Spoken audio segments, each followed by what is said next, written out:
പെർസെൻറ്റേജിൻ്റെ 5ാമത്തെ ക്ലാസ്സിലേക്ക് എല്ലാവർക്കും സ്വാഗതം. ഇതിനു മുന്നേ ഉള്ള ക്ലാസ്സുകൾ കാണാത്തവർക്ക് വേണ്ടി അതിൻ്റെ ലിങ്ക് ഡിസ്ക്രിപ്ഷനിൽ കൊടുത്തിരിക്കാം. മക്കളെ, എൻ്റെ പേര് ജോസ് കാപ്പൻ എന്നാണ്. നമുക്ക് ജോസ് കാപ്പൻ എന്ന പേരിൽ ഒരു ടെലഗ്രാം ചാനലുണ്ട്.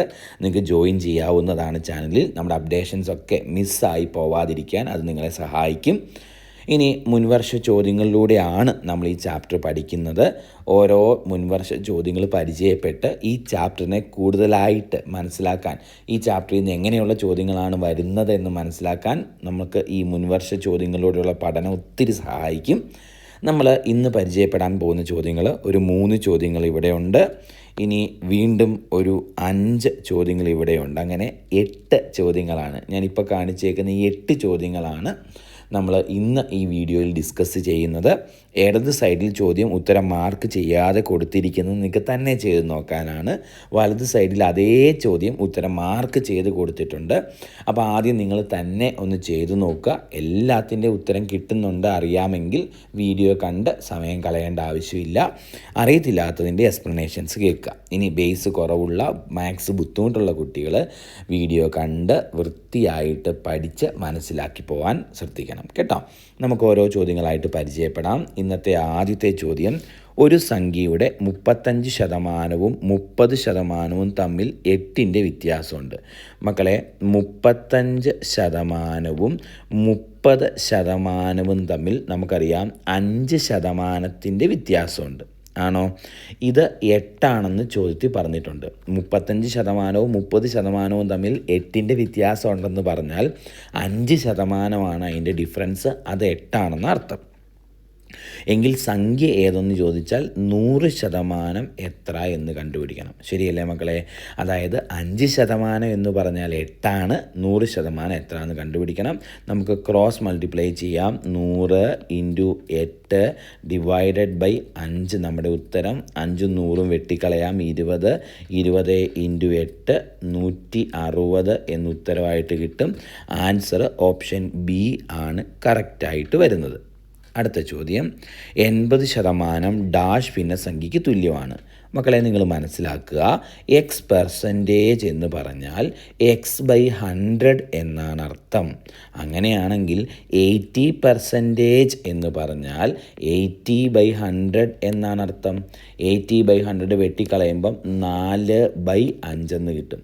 അപ്പോൾ 80% എന്ന് പറഞ്ഞാൽ 4/5 എന്ന ഭിന്നസംഖ്യയ്ക്ക് തുല്യമാണ്. ഓപ്ഷൻ എ ആണ് കറക്റ്റ്. അടുത്ത ചോദ്യം, ഒരു കച്ചവടക്കാരൻ തൻ്റെ കയ്യിലുണ്ടായിരുന്ന 50% ആപ്പിൾ വിറ്റു. ഇനി അയാളുടെ കയ്യിൽ 450 ആപ്പിൾ ഉണ്ടെങ്കിൽ ആകെ അയാളുടെ കയ്യിൽ എത്ര ആപ്പിൾ ഉണ്ടായിരുന്നു? ആകെ 50% ആപ്പിളല്ലേ വിറ്റത്. 50% ആപ്പിൾ വിറ്റാൽ ഇനി 50% ആപ്പിൾ ബാക്കിയുണ്ട്. അതാണ് 450 എന്ന് പറയുന്നത്. അപ്പോൾ ആകെ ആപ്പിളുകൾ എന്ന് പറഞ്ഞാൽ 100% അല്ലേ മക്കളെ? 50% 450 ആണെങ്കിൽ 100% എന്ന് പറഞ്ഞാൽ 900 അല്ലേ? സോ ചോദ്യത്തിൻ്റെ ആൻസർ 900 ആണ്. ഓപ്ഷൻ ഡി ആണ് കറക്റ്റ്. 50% പകുതി എന്ന് പറഞ്ഞാൽ 450. അപ്പം ആകെ എന്ന് പറഞ്ഞാൽ 900 അല്ലേ? സോ ആകെ ആപ്പിളുകൾ 900 ആണ്. അടുത്ത ചോദ്യം, 200ൻ്റെ 20% എത്ര? മക്കളെ, 200ൻ്റെ 20% എത്ര എന്ന് നോക്കണം. 200ൻ്റെ 10% 20 അപ്പോൾ 20% എന്ന് പറഞ്ഞാൽ 40. സോ ആൻസർ ഓപ്ഷൻ സി ആണ് correct. Next question, 7% of A number is 35. What is it 25%? ഒരു നമ്പറിൻ്റെ 7% എന്ന് പറഞ്ഞാൽ 35 ആണ്. എങ്കിൽ അതിൻ്റെ 25% 25% എന്ന് പറഞ്ഞാൽ എത്ര എന്ന് നോക്കണം. മക്കളെ, ഇത് എത്ര ഇരട്ടിയാ? 5 ഇരട്ടി. അപ്പോൾ ഇങ്ങോട്ട് എത്ര ഇരട്ടി എടുത്താൽ മതി? 5 ഇരട്ടി എടുത്താൽ മതി. ആൻസർ 125 ആണ്. ഓപ്ഷൻ ഡി ആണ് കറക്റ്റായിട്ട് വരുന്നത്. ഇങ്ങനെ ചെയ്യാം, അല്ലെങ്കിൽ ക്രോസ് മൾട്ടിപ്ലിക്കേഷൻ ചെയ്ത് ഉത്തരത്തിലേക്ക് എത്താം. 25 × 35/7 ഇങ്ങനെ ചെയ്താലും മതി. ഇതും വെട്ടിപ്പോയി 5 × 25 125 എന്ന് ഉത്തരം കിട്ടും. ഇങ്ങനെ 2 രീതിയിലും ചെയ്യാം. നെക്സ്റ്റ് ക്വസ്റ്റ്യൻ, 5 മീറ്ററിൻ്റെ എത്ര ശതമാനമാണ് 75 സെൻറ്റിമീറ്റർ? 5 മീറ്ററിൻ്റെ എത്ര ശതമാനമാണ് 75 സെൻറ്റിമീറ്റർ? അപ്പം 75 സെൻറ്റിമീറ്റർ എന്ന് പറയുന്നത് 5 മീറ്ററിൻ്റെ 5 മീറ്റർ എന്ന് പറഞ്ഞാൽ 500 സെൻറ്റിമീറ്ററാണ് അല്ലേ?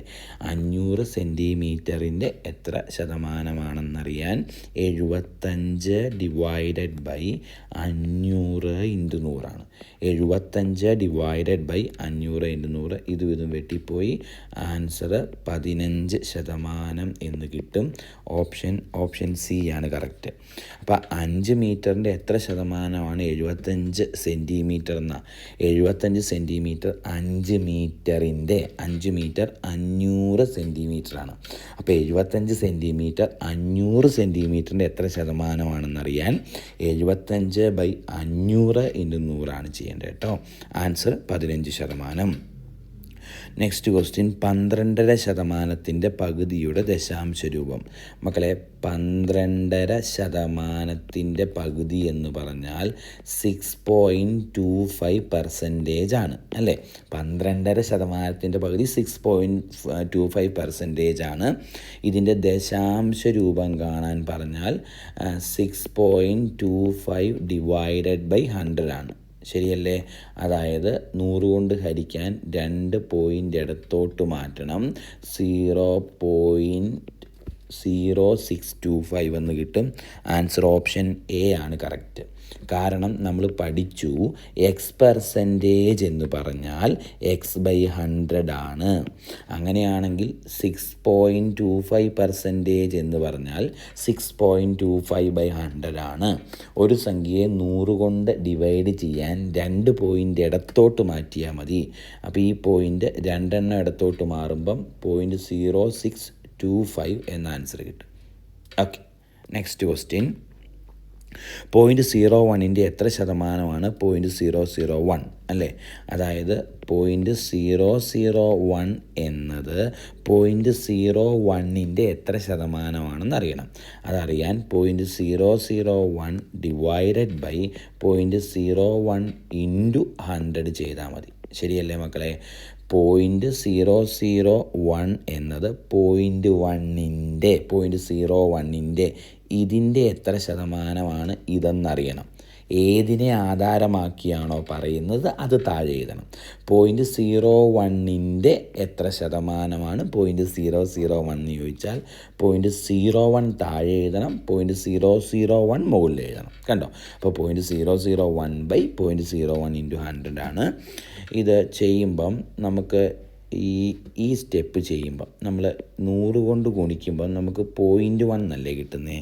0.001 ഇൻറ്റു 100 എന്ന് പറഞ്ഞാൽ 0.1 ബൈ 0.01 എന്ന് കിട്ടും.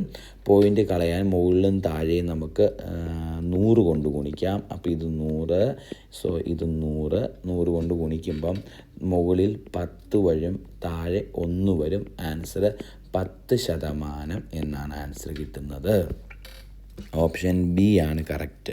ഓപ്ഷൻ ബി ആണ് കറക്റ്റായിട്ട് കിട്ടുന്നത്. ഓക്കെ, ഒന്നുകൂടെ ഞാൻ പറയട്ടെ. ചോദ്യം 0.01ൻ്റെ എത്ര ശതമാനമാണ് 0.001? 0.01ൻ്റെ, അപ്പോൾ ഇതിനെ ആധാരമാക്കി പറയണം. അപ്പോൾ 0.001 ബൈ 0.01 ഇൻറ്റു 100 ചെയ്യണം അല്ലേ? ഞാൻ 100 കൊണ്ട് ഗുണിക്കുമ്പോൾ മുകളിൽ കിടക്കുന്ന 0.001നെ 100 കൊണ്ട് ഗുണിക്കുമ്പോൾ 0.1 വരും, താഴെ 0.01 ഉണ്ട്. പോയിൻ്റ് കളയാൻ താഴെ 100 കൊണ്ട് ഗുണിച്ചു, മുകളിലും 100 കൊണ്ട് ഗുണിച്ചു. അപ്പോൾ മുകളിൽ 0.1 ഇൻറ്റു 100 10 വരും, താഴെ 0.01 ഇൻറ്റു 100 1 എന്ന് വരും. 10/1 എന്ന് പറഞ്ഞാൽ ആൻസർ 10 ആണ്. അങ്ങനെയാണ് നമുക്ക് ആൻസർ എത്ര കിട്ടുന്നത്? 10% എന്ന് കിട്ടുന്നത്. ഇന്നത്തെ ചോദ്യങ്ങളെല്ലാം തന്നെ എളുപ്പമുള്ള ചോദ്യങ്ങളായിരുന്നു. നിങ്ങൾക്ക് മനസ്സിലായി, ഓക്കെ ആയെന്ന് വിചാരിക്കുന്നു. നിങ്ങളുടെ വിലയേറിയ അഭിപ്രായങ്ങൾ തീർച്ചയായും രേഖപ്പെടുത്താൻ മറക്കരുത്. താങ്ക്